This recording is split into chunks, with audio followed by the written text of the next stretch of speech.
Hello, assalamu alaikum, good morning, khush amdeed. Ji ayanu, khuyumorkha, pakhair, raghale, washmali, ladies and gentlemen. Welcome to World This Morning, which is a Hashmi. Subah bakhair to everyone watching right now.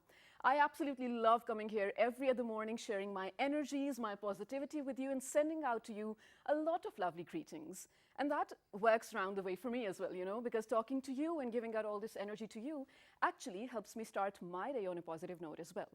And especially today, to be honest, ladies and gentlemen, I really needed something positive to start the day with because unfortunately today when I was coming to work, I took a different turn, and this was in front of Serena Hotels. There's a clock that is counting the days that our beloved Kashmir has been in a lockdown for, and it marks 73 days now. Imagine that, the curfew on humans living over there for 73 days. So please take a moment, everyone out there, whoever is watching right now, to remember Kashmir, our dear brethren, in your prayers today.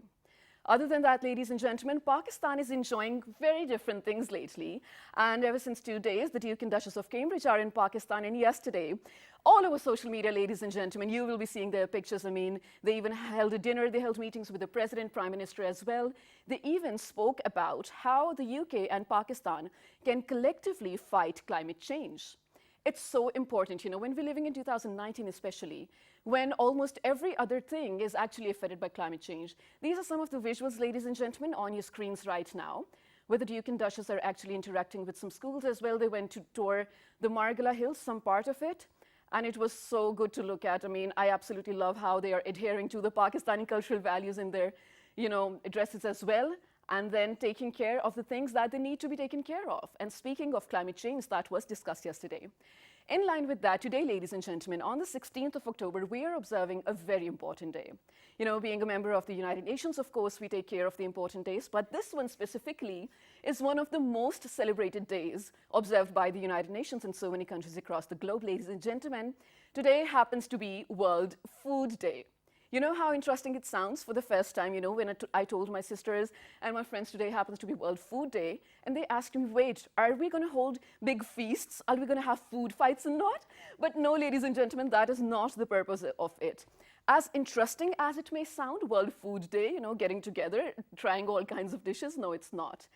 On this day, everyone gets together for one purpose, to eradicate, of course, poverty, to alleviate the concept of, you know, a healthier country, not only in Pakistan, so many different states as well, all around the globe, to diminish malnutrition as well, and to improve the quality of the content. I mean, we're not looking at the quantity that we're producing. It doesn't matter if we produce a million tons of food, it is not going to matter as long as it's not nourishing for a lot of people out there. And just to give out some stats in the beginning, before we move out to start the conversation with our guest over here, ladies and gentlemen, when we're talking about people who are undernourished, of course, there's a huge number, 1 in 9 throughout the world. But imagine there's another extreme to it as well. Around 1.3 billion people are overweight too. So what we have to do over here, we really have to strike a balance actually between these two extremes and look at some sustainable ways to achieve the SDG for 2030, which is zero hunger. This is what we are talking about, ladies and gentlemen. Please excuse me because I'm out of breath. I recently saw something in the studio, which does scare me. But ladies and gentlemen, moving on, first guest for today happens to be the chairman for PARC. He's none other than Dr. M. Azim Khan. Hello, assalamu alaikum, sir. Welcome to the show. I'm so excited to have this conversation because I promise you I'm going to learn a lot from this. And for all of you out there, again, when we're talking about Food Day, it does sound interesting, but to understand the real values behind it, that is why we are here. B2B is where we educate you. Next to Dr. Azim, ladies and gentlemen, we've been joined by someone who we meet with almost every other year. This is a, you know, annual meeting, sort of. This is none other than the FAO representative in Pakistan, Miss Meena Daulat Shahi, right? Welcome to the show, ma'am. Thank you. All right, next to Ms. Meena, we have someone who happens to be the representative and country director for WFP Pakistan, none other than Mr. Finbar Kiran. Assalamu alaikum, welcome to the show. And we had you before as well, so this is going to be a second time for me to talk with you guys. Next to Mr. Finbar, ladies and gentlemen, we have someone who happens to be the country director for Oxfam. He's been on the show before as well. That is why we have them back again, because they are the very apt people we need to talk to right now. This is none other than Mr. Mohammad Kazil Pash. Assalamu alaikum. Welcome back, sir. Assalamu alaikum assalam. Thank you very much. All right, so let's begin this conversation. I would like to begin with you, Ms. Meena. Let's talk about the theme for this year and the importance to observe such a day. Thank you very much. Well, the theme of this year is healthy diets. Healthy diets, okay. Healthy diets, but not just as only at the end of it, like what we eat and how to eat in a more healthy manner. Right. But it means also how to get healthy food out there and in reach of all. So it talks also about transformation of food systems. It talks about access, about stability of getting the food for all. And it talks also about how we make this in Pakistan in particular. All right, that's absolutely amazing. I cannot wait to really start talking about it. But ladies and gentlemen, before we dig deeper into this conversation, we have a report for you which is basically going to explain even better than I did. So let's take a look at it and then come back. For decades, the number of hungry people had been declining. This isn't true anymore. Today, achieving the zero hunger goal by 2030 is becoming more challenging. More than 820 million people still do not have enough to eat. Hunger is increasing in many countries where economic growth is lagging, particularly in middle-income countries. Rising unemployment and declining wages and incomes are challenging people's access to nutritious foods and essential services such as healthcare. Income inequality is rising in many of the countries where hunger is on the rise, making it even more difficult for the poor to cope with economic slowdowns. Conflict and climate change are also driving hunger. Unless greater investments and more targeted efforts are made to address these drivers, we will not meet the goal of ending hunger. The Zero Hunger Goal is not simply to eradicate hunger, but to ensure that all people have access to safe, nutritious, and sufficient food, and to end all forms of malnutrition. This year's State of Food Security and Nutrition in the World 2019 report goes beyond hunger. For the first time, it provides estimates of the people who face uncertainties about obtaining food, the moderately food insecure. Today, over 2 billion people do not have regular access to safe, nutritious, and sufficient food, a problem that affects people not only in low and middle-income countries, but also in high-income countries. The chances of being food insecure are higher for women than men in every continent, with the largest gap in Latin America. Too many children suffer from low birth weight or stunted growth. At the same time, no region is exempt from the epidemic of overweight and obesity. Overweight and obesity have increased in all regions, particularly among school-aged children and adults. But obesity is not the opposite of hunger. They can actually be linked. There are many reasons for this. First, fresh nutritious foods are often more costly and less available than highly processed foods, high in fats and sugars. Another reason is that the stress of living with uncertain access to food and food restrictions can cause physiological changes that increase the risk of overweight and obesity. And lastly, a malnourished child has a higher risk of obesity later in life. There are other repercussions of malnutrition. The economic costs of malnutrition are staggering. Obesity alone could cost $2 trillion annually in lost economic productivity and healthcare costs worldwide. And undernutrition would reduce gross domestic product by up to 11% in Africa and Asia. Our food systems are broken, and unless bolder actions are taken soon, humanity is at grave risk of seeing a continued rise in rates of hunger, obesity, and diet-related chronic diseases. To fix our food system, we must work together. Our actions must be focused on collaboration, stretching across borders from agriculture, food, health and water to education, social protection and economic policies. Countries need to integrate food security and nutrition into broader efforts to reduce poverty and gender inequalities. Ending hunger and all forms of malnutrition by 2030 is an immense challenge, but with real political commitment, bolder actions and the right investments, zero hunger is still achievable. All right, ladies and gentlemen, that's absolutely true, and that is what I want to talk about as well when we are looking at the SDG Zero Hunger. It looks impossible to me, but is it really? Is it realizable even in this short period of time? When we're talking about, food levels throughout the globe, 47 countries are on an alarming level, which include, of course, Yemen, Zimbabwe, and other countries as well. And one country is seriously alarming, that being Africa. So, sir, let's start with you. Is the SDG Zero Hunger actually realizable? Very truly, if we just look at the pace at which we are currently progressing, it sometimes looks that maybe it is very ambitious Yeah. from our perspective. Right.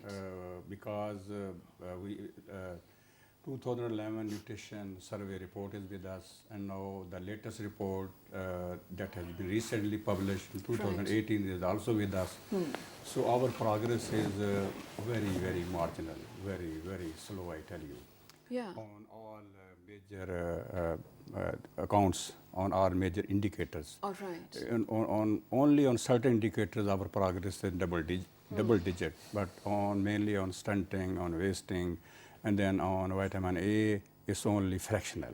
So, and it is worrying as well. Of course, we it is have worrying. we have to really look at it that the way we are programming our pilot testing certain initiative, how far they are, the results are, and what are the sustainability level of those But so initiatives. don't you think it's too late for pilot testing for us? Pilot testing and scaling needs to go together, because Right. if something previously was not working, we have to again pilot test, because otherwise if you will be scaling up without empirical evidence, possibly you will be doing another mistake. All so right. to have a correct course, we have to pilot test certain new things, All and the previous successes we have to scale up at a massive scale in a very quickest fashion. We cannot wait anymore. Of course. A window of time is available with us. But I think rather than thinking exogenous solutions always, we have to know plan indigenous solutions. Right, absolutely. That could be the possible solution for, and we can achieve these progress on these goals and targets in a rapid fashion, and maybe we will talk a little bit more what could be the possibilities. Right. But we have to really change our track. Of course. And make it more indigenous, more sustainable, viable, affordable under our context. Under our Right, absolutely. circumstances. It has to be contextual at this point. Oh, so sorry for the slip of tongue. But at this point in time, when we are looking at so many different parts of the world, when of course, I mean, I was reading something very interesting. I already spoke to them about it. But when we're looking at Southeast Asia, countries like Pakistan, or in this region, if they have to cope up with the climate change and the menace of climate change, they definitely require billions of dollars to do so. But as compared to a place like Madagascar, where nature can do it for free. So we really have to make it contextual at this point in time, ladies and gentlemen. But still talking about the SDG Zero Hunger, you said, sir, the process is slow, while experts out there say the process is reversing. Mr. Finbar, do you agree with this? But you can agree to disagree as well. Well, it's interesting you asked the question beforehand, and I always call awkward questions good questions, because it's a very awkward question. I think the way to look at it is that it would be less than acceptable for us to accept anything less than zero hunger. Right, true. I think we couldn't relax if there's one person out there who isn't getting enough to eat. Right, absolutely, I agree. And I think while it's a challenge, it's not an insurmountable challenge. We know what needs to be done. It's not like we don't know what needs to be done. Exactly. There's many aspects to it, and it will take time, but we couldn't leave anybody behind. How could we abandon? True. So how could the target be anything less than zero hunger? Absolutely. Hunger? And thank you so much for saying that we cannot leave anyone behind. I mean, even when you're looking at kids from Yemen, we're looking at kids from Africa. No one is child of a lesser god. Everyone deserves equal attention to this. But Mr. Kasselbash, I'm going to change my question for you a little bit in terms of Pakistan specifically. 36% of Pakistani households are food insecure. What factors do you think contribute to this? Well, I mean, the two main factors that contribute to food insecurity in Pakistan, one is, of course, the access to food itself. All right. Particularly, in areas that are further away from markets and the rural areas in particular. And the second factor, of course, is basic economics. Even if food is available in your village or in the urban center, the fact that you cannot afford to buy that food then results into food insecurity. Or on the other hand, as you mentioned earlier on, and in the clip, it was also clear that if the food is not of high quality, if it's not nourishable, then that too will impact food insecurity. And of course, if the food is of less than of good quality, it will be at a lower price. The people who can afford to buy that at that lower price will buy it, but then their nutritional status will not improve. Right, absolutely. And speaking of the nutritional status, when we're looking at Pakistan, lady and gentlemen, Pakistan is an agrarian society, right? And a major amount of the workforce in Pakistan belongs to that sector. Now imagine a huge number of people working in that sector, producing and supplying food to the, let's say, the elite class, but they themselves are food insecure, sir, to look at, I mean, all those farmer households in the rural areas. Is there anything that can be done to balance this out? That's a very important aspect of this food production system and food consumption. It's really very astonishing when we, although we are agrarian economy, very diversified country, huge natural resource base in terms of land, fertile land, water, fresh water availability, mountains, glacier melt, year-round supply of water.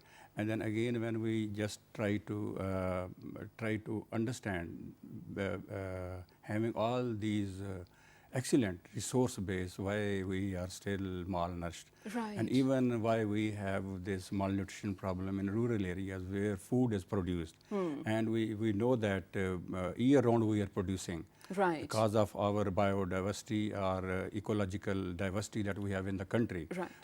Species, diverse number of species, we take the case of livestock, almost more sheep, goat, cattle itself. Cattles, buffalo, then vegetable, more than 28, 30 vegetable, 35 fruits, type of fruits coming year round. The problem with us is we over time, maybe 3 decades back, the villages at the household level, particularly in the rural areas, farmers was trying to have their own food, produce their own food. But slowly, gradually, because of over commercialization, they started relying on commercial food. Food first go to the towns, supermarkets, then it come back to the villages. That's really disconnect really at some stage. We consciously or unconsciously, we enter into that phase.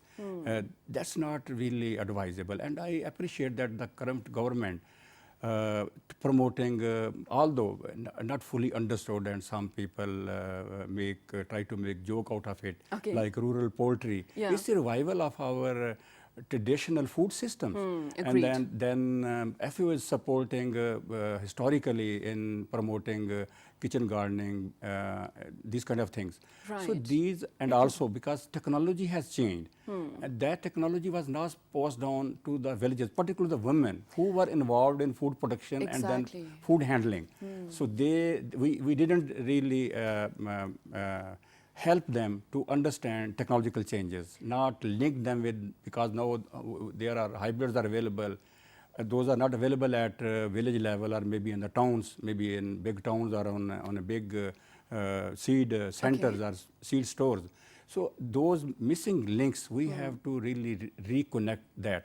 And also we have not recognized indigenous recipes. Because conventionally the pregnant women, women after birth, they were receiving special diets. And their families were preparing those diets, and those were full of nutrition. Absolutely. We have not worked on those food processing systems, food recipes that were very popular and very nutritious, and that can be processed at local level and provided to these kind of different age categories. So I think we need to really bring those production systems, household level food production systems back, and then that will start taking care of. And it's not a very difficult part, because In vegetable, only after one season, Okay. where families can become self-sufficient if they will be properly supported.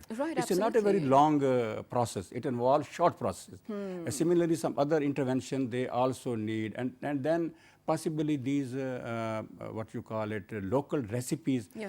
We can ask commercial retailers or Okay. commercial producer or industries to look at how at what cost these recipes can be commercialized.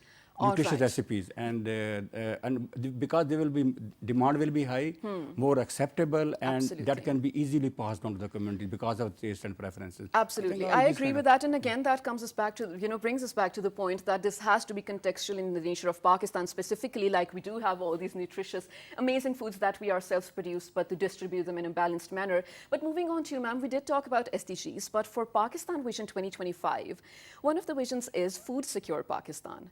And now that we're looking at so many different areas as well. I mean, there's rural Pakistan, then there's a very little amount of urban Pakistan, which is actually getting a lot of inflow of food. Let's talk about the balance itself.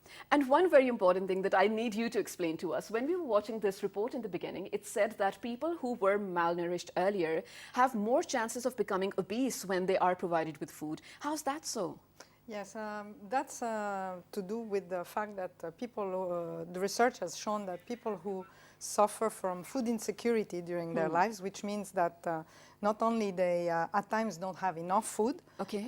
but also it's not, if they have, it's not stable. It's not stable in time. Oh, So you're right, not food sure. stability. Yes, you're not sure of being able to eat every day in a balanced way. So maybe one day you manage, 2 days, but then you enter into a period where you won't have it.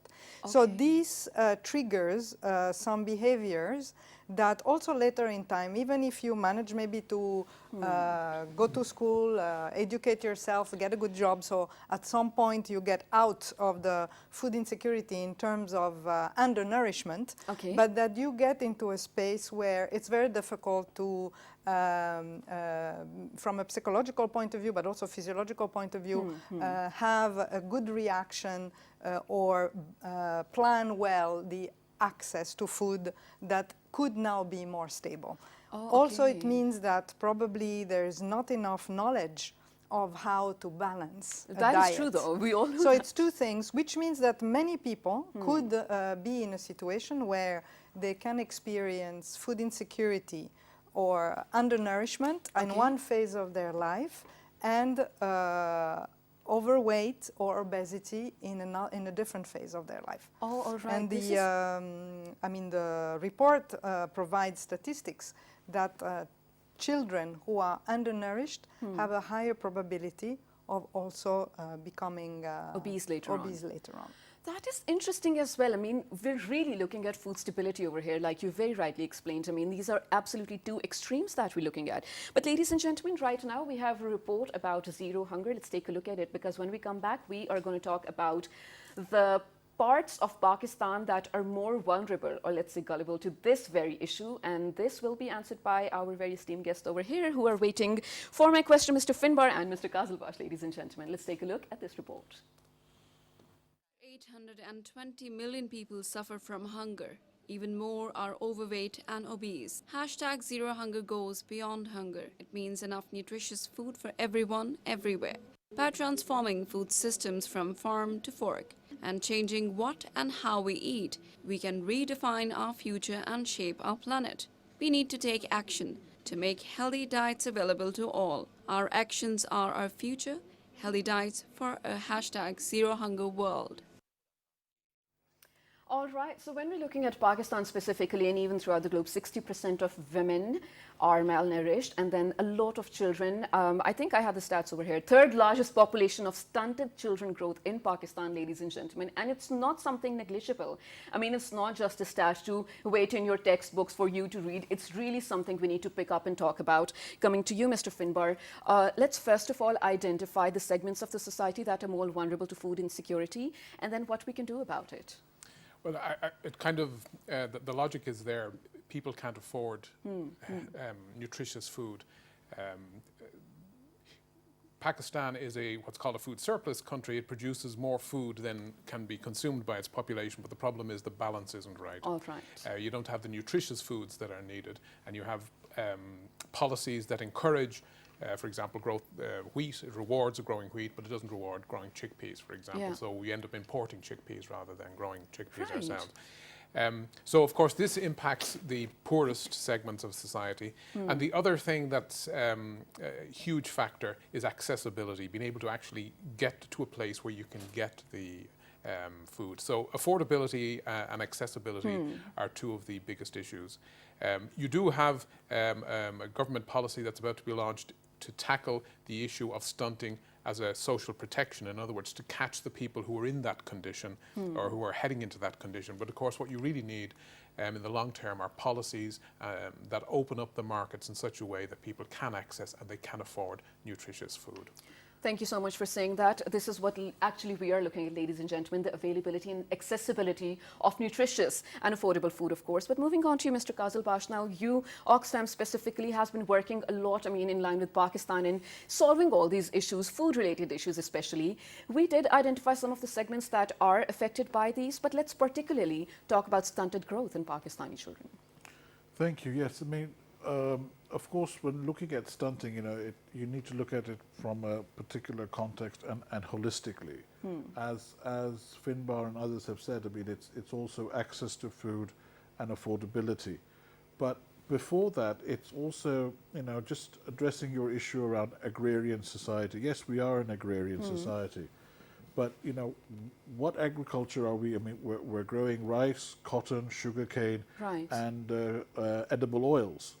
Now, none of these will address your zero hunger issue. Okay. You see, it's things like what Dr. Saab was saying, vegetables, poultry, egg production, things like that. But our policies here encourage the production of these 3-4 large commercial crops, because Okay. that's where we get our foreign exchange from. When it comes to stunting, it is such a subtle way. I mean, mothers will not realize that their child is stunted because it's not like it's not like wasting or other nutritional issues. The child will look very similar to the other children. Okay. But the other children are also stunted. So you will see that my child is the same height, same size as my neighbors, as my friends. But with stunting, it is in such a subtle way that what happens is that it is irreversible. So you are intellectually and physically challenged. So as you get into adulthood, Okay. no matter how good your nutrition becomes then, Yeah. after the age of 5, no matter how good your nutrition becomes, you will remain intellectually challenged and you will remain physically challenged. Oh, okay. So it is really quite critical that at the first 0 to 5 age group is where you target the nutritional value of the children. Right. And it's also to do with our customs and practices. We previously used to eat raw food, raw Full of carrots, nutrition, yes. raw carrots, cauliflower, turnip, cucumber, tomatoes. But now with our cooking practices, we cook them to death, so we lose their nutritional value. And then we add all the spices and garam masala and all that stuff, which really, yes, enhances the taste, but reduces the nutritional value. right. So reintroducing raw food into the diet of the population is absolutely critical in order to ensure that you have a nutritional uptake of food.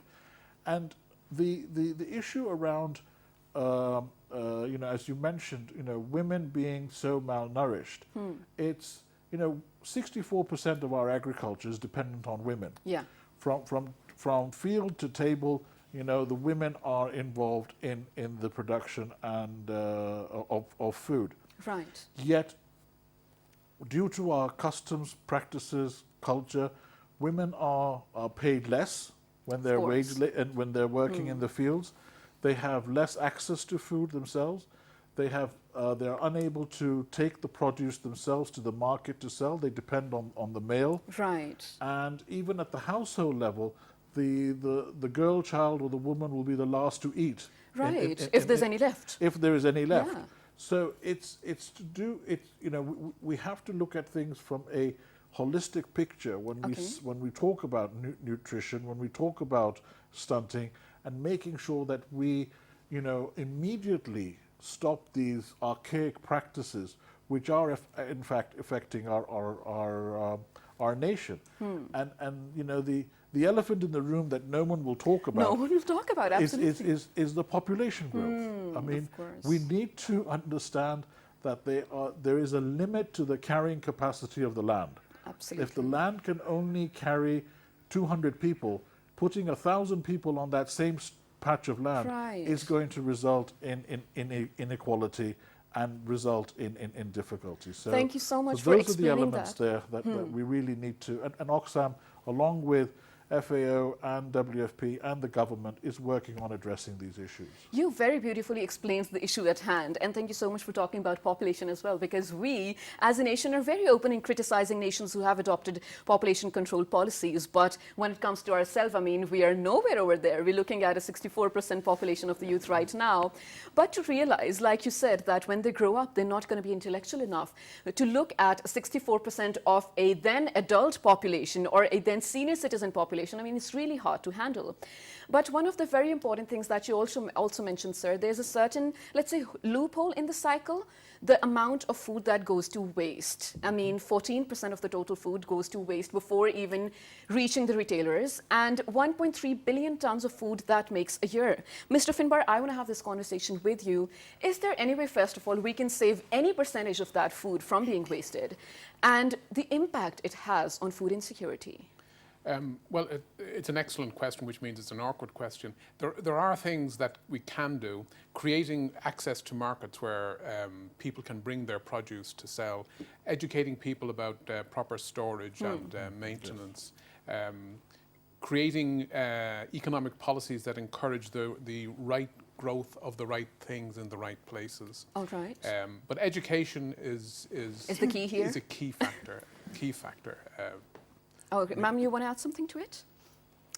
Please. Yes, I think also to add, what is also important is to bring these innovations or improvements in the production systems, in the food systems that Dr. Azim was describing at the very beginning, to the farmers. To the farmers. And the farmers, men and women. Because this is the other very important point that Dr. Kezelbash and also Dr. Azim have raised. Absolutely. And food waste is at times as simple as not having the right cradles to bring the tomatoes or the peaches. And so when they arrive at the market already, although they reach a market, they're going to be, half of them will not be selling. Because they would be expired, or, you know, because they would have been compromised.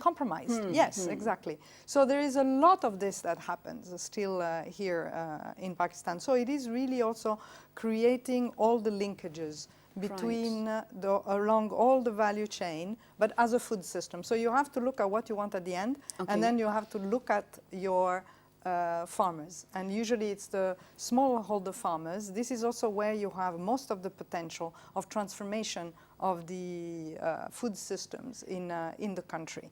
This is where you have still, although in terms of GDP it's gone down to 18% agriculture sector, but you still have 67% of all employment.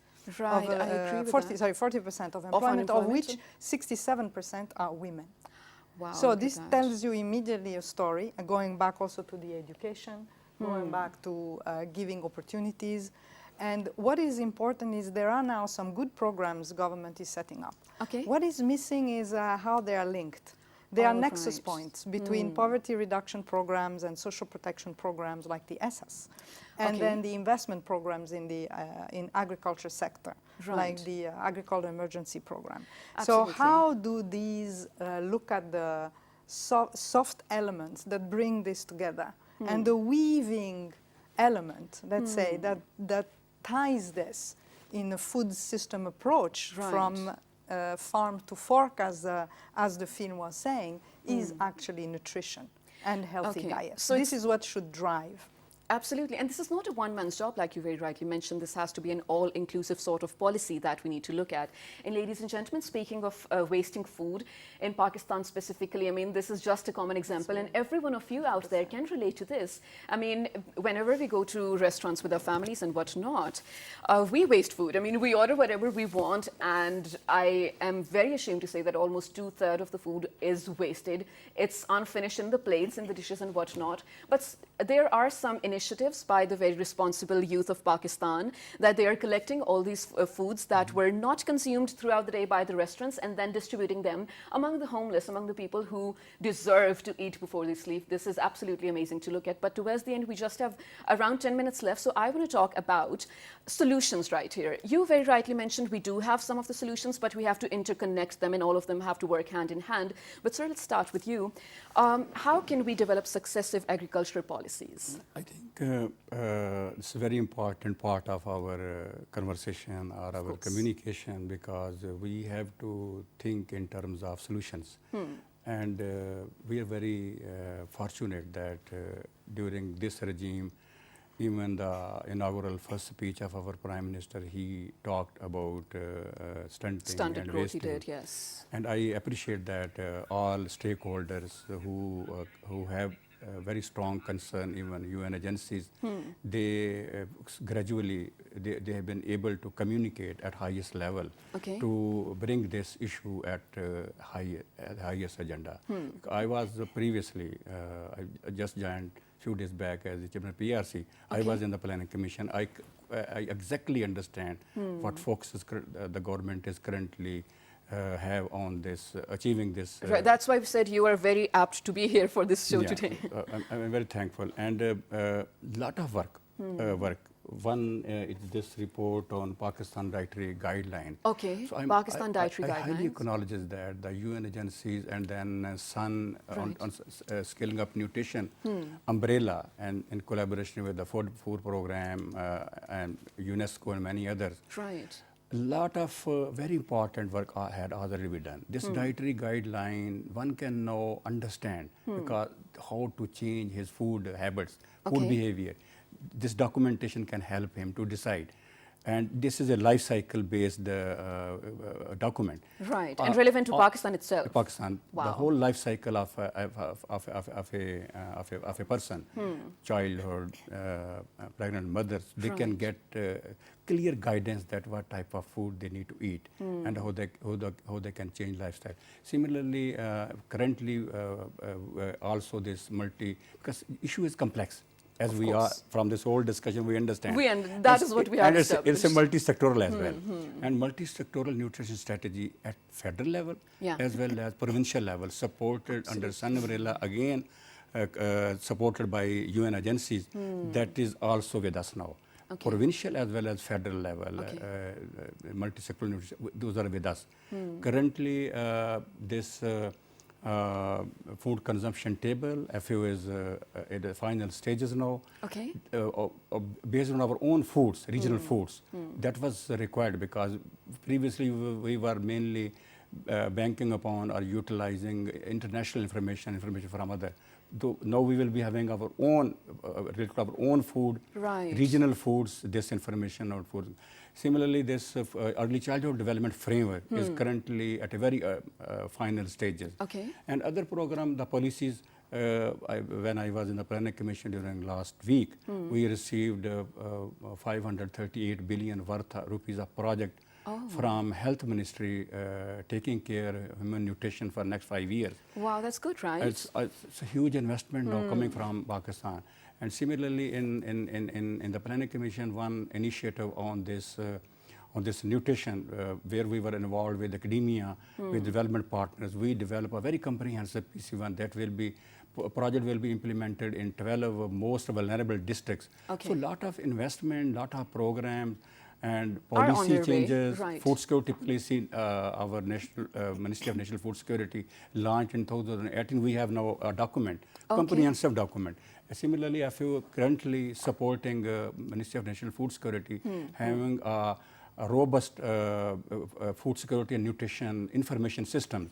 So food outlook and all that will be shared frequently, quarterly at cabinet level, at highest level, where we are and what we need to do. So a lot of things are currently going on, and we hope that if they will be connected correctly and programmed rightly, we will be having some major improvements in collaboration with development partners, of course, civil society, farmer organization, UN agencies. Of course, I agree with that. Then we will probably, inshallah, have a food secure Pakistan. Very quickly moving on to Mr. Finbar, the solutions that you feel we can implement on, let's say, a federal, even provincial or individual levels as well.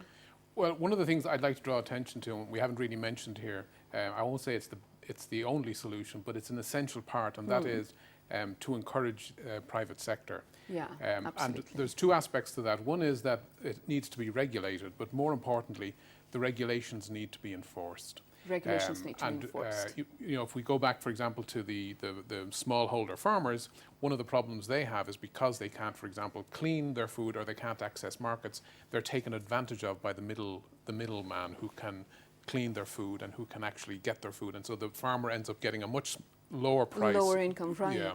So you have to get that balance. You absolutely need the private sector, but you need the private sector to know that regulation will be enforced and will be backed up, and that it isn't a matter of exploiting people who are in a less or in more vulnerable position. All right, wonderful. What about you, Mr. Qazilbash? I'd just like to basically end with just three key points. One is what we originally started with. You know, since the role of women is so critical in agriculture, and bringing the technology and ideas to the women, the agricultural extension services plays a key role. Okay. And it's very unfortunate here. So one action that we can take is getting more women involved in agricultural extension. Right, I agree with that. So that they can then talk to the women farmers or women growers themselves, rather than having male extension workers talking to women. The other point is, I mean, with all due respect to Dr. Saab, I mean, we have tons of policies. Yeah. It's the implementation is what the problem is here. Right, that's what Mr. Finbar mentioned as well. And we really need to start implementing our policies that are already in place in order to ensure a food secure Pakistan. And finally, we also need to look at our eating practices. Oh, of course. And you know, looking at how we should reintroduce the raw food concept into our diet. Right, and you know what, sir, from all of the things that you mentioned, one thing that keeps bothering me is that when we're looking at food insecurity, it's not just nutrition we're looking at. Even here, we're looking at minor issues like gender disparity. I mean, why does this even have to be a reason over here? But it is, ladies and gentlemen, unfortunately. Miss Meena, please, your closing note. In fact, I'm going to pose a question to you since you already mentioned one of the solutions. Do you think, in terms of foreign aid, food supply could be a viable solution? Well, in FAO, we usually advocate for local production, going local. Right, okay. First of all, because it has a lower footprint.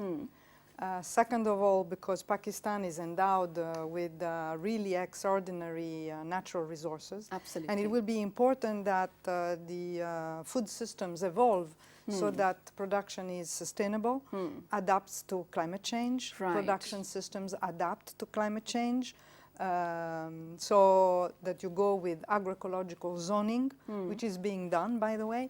But that's a fundamental piece. You have also a lot of nutritious, underutilized foods. Dr. Azim referred to this. So how to leverage that, how to bring your own people to have the right balanced diets based on what you can produce. And of course, what you won't be able to produce, you can import.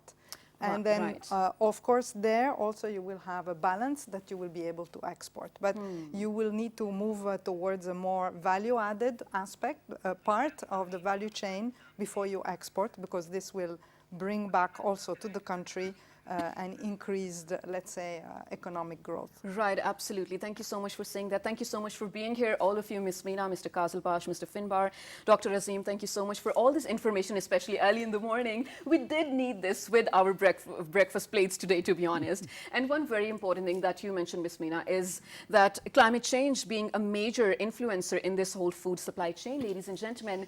Of course, we were short on time, the reason being why we did not discuss climate change and its effects, but it is not negligible. I mean, for all of you out there watching right now, for people like me as well, I mean, we cannot ignore the fact that Pakistan is definitely so sufficient in all the natural resources, but to maintain them over a period of time, to have them continue growing for the years to come, for our generations to come, we really need to be, careful right now as an individual, of course, as a nation, of course, as well.